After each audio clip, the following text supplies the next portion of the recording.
Hi weavers, welcome to our channel just imagine novels. ఈరోజు మన కథ వద్దన్న వదిలేస్తానా, ఎపిసోడ్ 185. అలసటతో వచ్చిన అతన్ని తను ఇబ్బంది పెడుతున్నానని బాధగా చూసింది శివాని. ఆమె పెయిన్తో అలా చూస్తుంది అనుకున్న రుద్ర తన దగ్గరగా కూర్చుని ఆమెని పొదవి పట్టుకుని, తగ్గిపోతుంది, నీకు పెయిన్ ఎక్కువ ఉందంటే ఇప్పుడే హాస్పిటల్కి వెళ్దాం అని బాధగా చెప్తుంటే, నువ్వు హాట్ ప్యాక్ పెట్టు సరిపోతుందని చెప్పి తన పైటను తీసి పక్కన పడేసి బెడ్ మీద పడుకుంది శివాని. రుద్ర జాగ్రత్తగా ఆమెకు హాట్ ప్యాక్ పెట్టాడు. తనని పసిపాపలా ట్రీట్ చేసే అతని ఎల్లలు లేని ప్రేమకామె ఎప్పుడూ దాసోహమే. అరగంట తర్వాత తడిగా మారిన బ్లౌజ్ని చూసి శివాని సిగ్గుతో లైట్స్ ఆపేయమంది. రుద్ర కప్పటిదాకా ఆమెకేమవుతుందో అనే టెన్షన్లో తనని గమనించడు. కానీ శివాని అలా అన్న తర్వాత తనని చూసి అల్లరిగా నవ్వాడు. ఏయ్, నాకు తెలియంది నేను చూడండి నీలో ఇంకా దాగుందా? ఎక్కువ సిగ్గుపడకు, చెప్పు, పెయిన్ తగ్గిందా అని సౌమ్యంగా అడిగాడు రుద్ర. ఇప్పుడు అంతగా నొప్పి లేదు, కానీ ఇరిటేటింగ్గా ఉంది రుద్ర అంది తడిగా మారిన బ్లౌజ్ని చూసుకుంటూ. ఓకే, రిలాక్స్ అని చెప్తూ బెడ్ లైట్ వేసి ఆమె బ్లౌజ్ హుక్స్ ఒక్కోటి తీస్తుంటే శివాని సిగ్గు బిడియంతో అతడి చేతిని పట్ట ఆపేసింది. ఏమి చేయను, దీన్ని తీస్తానంతే. అయినా నువ్వు ఈ టైంలో ఈ చీరలు ఎందుకు కడుతున్నావు? లూజ్గా ఉంటే నైట్ డ్రెస్ వేసుకో, చూడేలా కందిపోయింది ఇక్కడంతా అని మెత్తగా కోప్పడుతూ తన జాకెట్ తీయగానే అక్కడంతా ఎర్రగా అయింది. పైగా జాకెట్ బిగుతుగా ఉండి వాతలొచ్చింది. అతను తనని నగ్నంగా చూస్తున్నాడని అతని కళ్ళకి తను చేతులు అడ్డు పెట్టింది శివాని. రుద్ర నవ్వుతూ, ఏయ్ చేయి తీవే, నేనేం నిన్న ఉద్దేశంతో చూడడం లేదులే, నువ్వు కామ్గా ఉంటే నీకే మంచిది, లేదంటే నా సంగతి తెలుసుగా అంటూ ముద్దుగా బెదిరించాడు. నువ్వు అలా గుచ్చి చూస్తుంటే లోపల నాకు ఏదేదో అయిపోతుంది, నేను డ్రెస్ మార్చుకుని వస్తాను, నువ్వు కళ్ళు మూసుకో అని గారంగా అంది శివాని. సరే మూసుకుంటాను, కానీ చేతి అంటూ ఆమె చేతిని పట్టుకుని మెల్లగా తన కళ్ళ మీద నుండి తీసి ఆమె వైపు కొంటిగా చూస్తూ ఉంటే, నువ్వు అలా చూడనన్నావు అని పేచి పెట్టింది శివాని. నేను చూడకూడదని అనుకున్నా బేబీ, కానీ నా మనసు నా కళ్ళు నా మాట వినడం లేదే, ఏం చేయను అన్నాడు అల్లరిగా రుద్ర.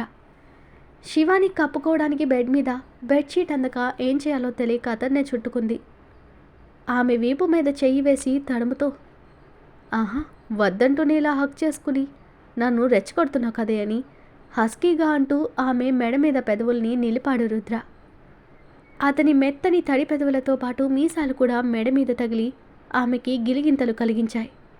అతనికి అనువుగా తలని కాస్త వంచి అక్కడే అతని తలని అదుముకుంది పరవశంగా. ప్రవోక్ చేసే వాయిస్తో, ప్లీజ్ రుద్ర అంది శివాని. ఏం ప్లీజ్ శివ, వద్దా కావాలా అని మత్తెక్కించే వాయిస్తో అడుగుతూ తన మెడ దాటి కంఠాన్ని ముద్దాడుతూ అడిగాడు రుద్ర. శివాని అతన్ని గట్టిగా హత్తుకుని అతని వీపు మీద నేలు దించేసింది. ఆమె అంగీకారం అలా చూపించేసరికి ఆమె ఫేస్ దోసిల్లోకి తీసుకుని ఆర్తిగా ఆమె పెదవుల్ని అందుకున్నాడు రుద్ర. కాసేపటికి ఊపిరాడని శివాని పెదవుల్ని వీడి తనని ఇంటెన్స్గా చూస్తూ, విరహం తర్వాత సరసం గమ్మత్తుగా ఉంటుంది కదా బేబీ అని అడిగాడు రుద్ర. ఏమో నాకు తెలీదు, నువ్వు అలా చూడుకు నేను తట్టుకోలేను అని చిన్నగా అంటూ అతని చూపుల కాలంకి చిక్కి విలవిలలాడింది శివాని.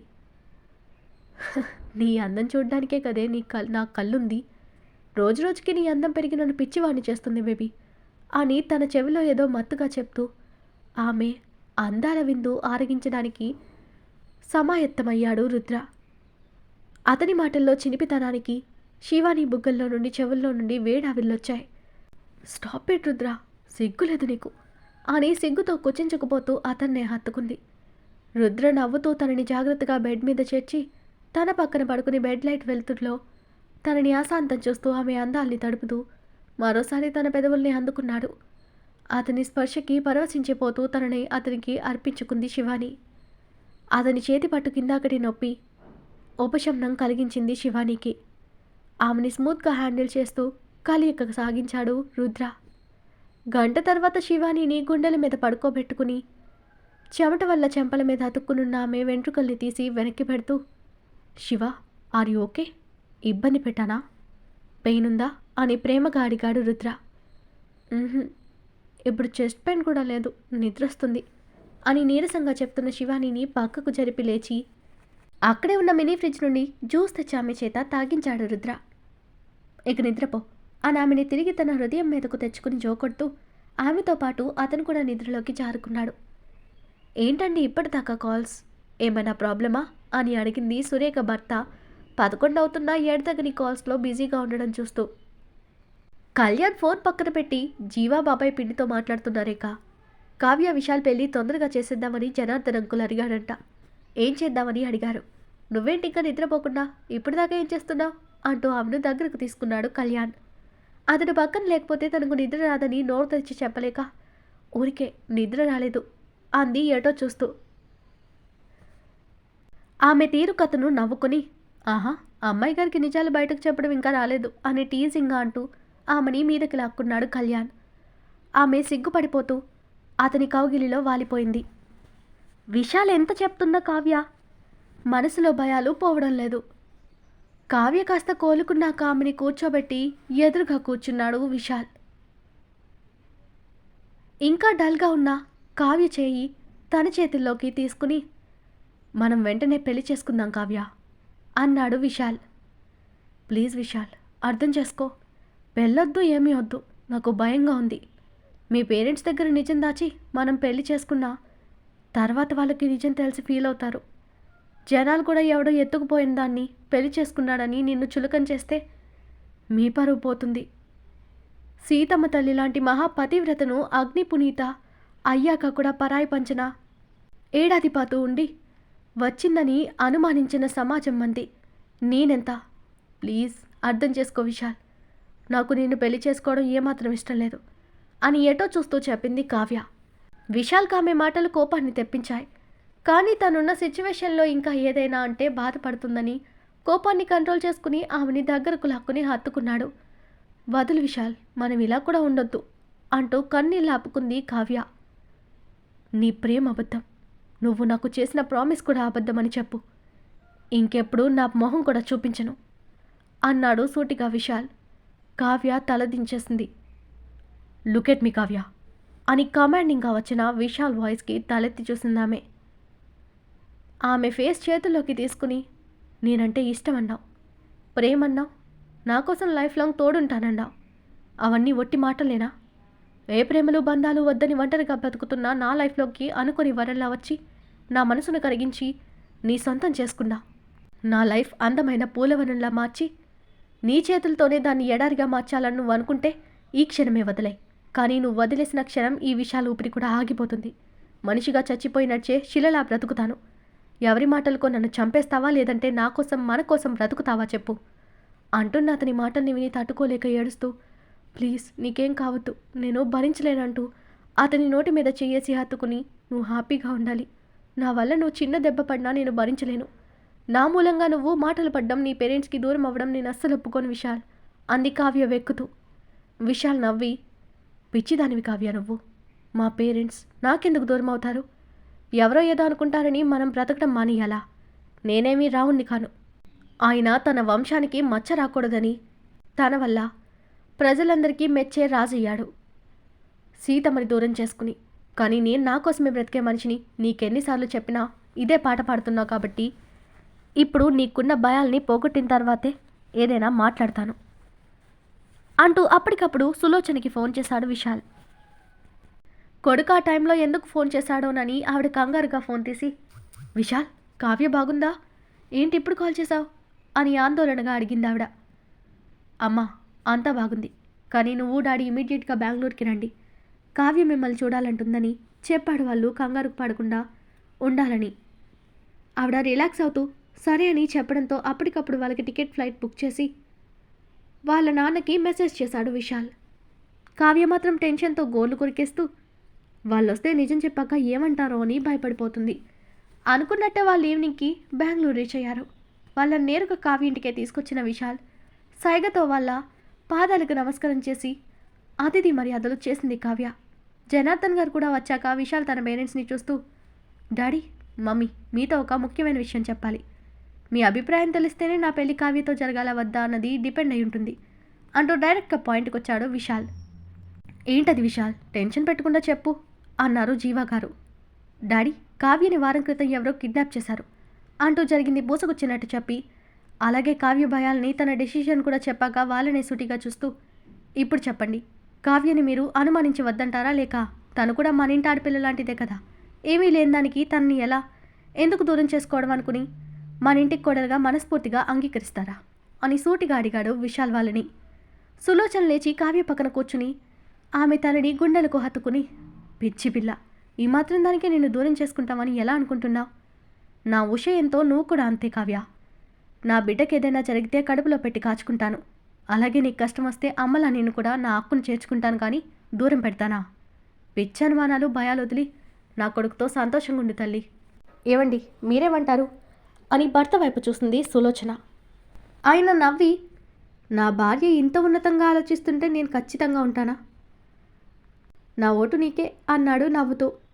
కావ్య మనసు అప్పుడు కాస్త నార్మల్ అయింది. ఆనందంతో కళ్ళల్లో నీళ్ళొచ్చాయి. అత్తమ్మ అంటూ ఆవిడ్ని హత్తుకున్నది. జనార్దన్ గారికి సులోచన దంపతులు మాటలు విన్న తర్వాత తన బిడ్డకి తల్లి లేని లోటు అత్తగారి రూపంలో తీరింది. అలాగే తన అత్తింట్లో ఆమెకి ఏ కష్టం రాదని, వచ్చిన వాళ్ళు తనకి అండగా ఉంటారని అర్థమవగానే చాలా సంతోషంగా నిశ్చింతగా అనిపించింది. అన్నయ్య, మీకు అభ్యంతరం లేకపోతే మా ఉష పెళ్లితో పాటే వీళ్ళకు కూడా పెళ్లి చేర్పించేద్దాం. అప్పుడంటే మా విషయాలు వద్దని పట్టుపట్టడంతో తర్వాత చేద్దాం అనుకున్నాం. ఇలాంటి టైంలో కావ్య భయాలు అనుమానాలు పోయి తను సంతోషంగా ఉండాలంటే పెళ్ళి ఒకటే పరిష్కారం. మీరేమంటారు అని అడిగింది సులోచన. ఆయన కళ్ళొత్తుకుని, నాకేమీ అభ్యంతరం లేదమ్మా. ఇక నా కూతురి కోసం బెంగ అస్సలే లేదు. వజ్రంలాంటి అల్లుడు కోడల్ని కూడా కూతురుగా చూసే అత్తమామలు నా బిడ్డకు దొరకాక నాకు నిశ్చింతగా ఉంది అన్నారు. కావ్య ప్రేమగా విశాల్ వైపు చూసింది. ఆమెనే చూస్తున్న అతను చిన్నగా నవ్వాడు. ఇప్పుడు ఓకేనా అన్నట్టు. లేచి రూమ్లోకి వెళ్తున్న కావ్య చూపులు అర్థమై ఎవరూ చూడకుండా తన దగ్గరికి వెళ్ళగానే అతను గట్టిగా హత్తుకుంది కావ్య. ఆమె చుట్టూ చేయేసి ఏంటన్నట్టు కళ్ళెగరేశాడు కొంటెగా.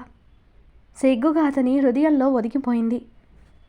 అప్పటికప్పుడు సులోచన పంతులు గారికి ఫోన్ చేసి విశాల్ కావ్య జాతకం వాట్సాప్లో పంపించి ముహూర్తం చూడమన్నారు. ఆయన పంచాంగం ముహూర్తం తిరిగేసి అరగంట తర్వాత ఫోన్ చేశాడు. అమ్మ, వాళ్ళకి మీ అమ్మాయి అల్లుడికి పెట్టిన ముహూర్తం కలిసి రాదు, కానీ ఆ రోజుకు 2 రోజుల తర్వాత దివ్యమైన ముహూర్తం ఉంది అన్నారు పంతులు. సరే పంతులు గారు, ఆ ముహూర్తమే ఖాయం చేసి లగ్నపత్రిక సిద్ధం చేయండి. మంచి టైం చూసుకుని ఎప్పుడు రావాలో చెప్తే మేము వచ్చి కలుస్తాం మిమ్మల్ని అనింది సులోచన. అలాగే అమ్మా, నేను ఫోన్ చేసి చెప్తాను అని ఫోన్ కట్ చేశారు పంతులు. ఆయన చెప్పిన విషయం అందరికీ చెప్పింది సులోచన. ఇంకేం, ఆ ముహూర్తంలో వీళ్ళకు కూడా సింపుల్గా పెళ్లి జరిపించి ఓ మంచి రోజు చూసి 2 జంటలకి గ్రాండ్గా రిసెప్షన్ పెట్టుకుందాం అన్నారు జనార్దన్ గారు.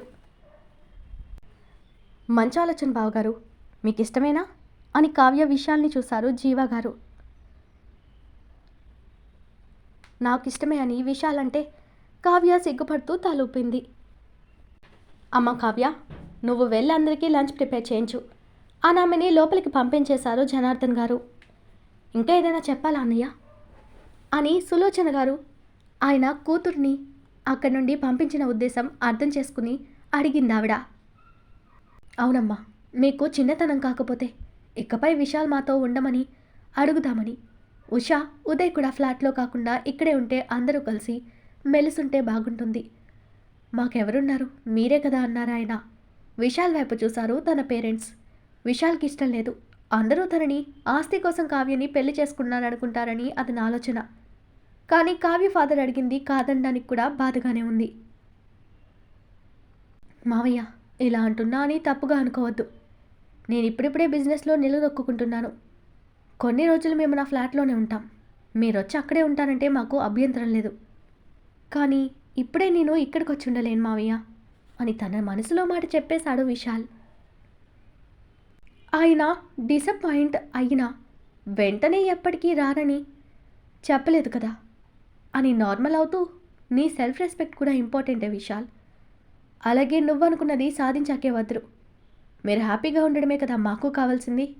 ఎక్కడుంటే ఏంటి, కాకపోతే నేను ఇంకా ఎంతకాలం ఉండను కదా. నా చివరి రోజుల్లో నా బిడ్డ పక్కనున్నాననే తృప్తి కోసం అడిగాను అన్నారు ఆయన.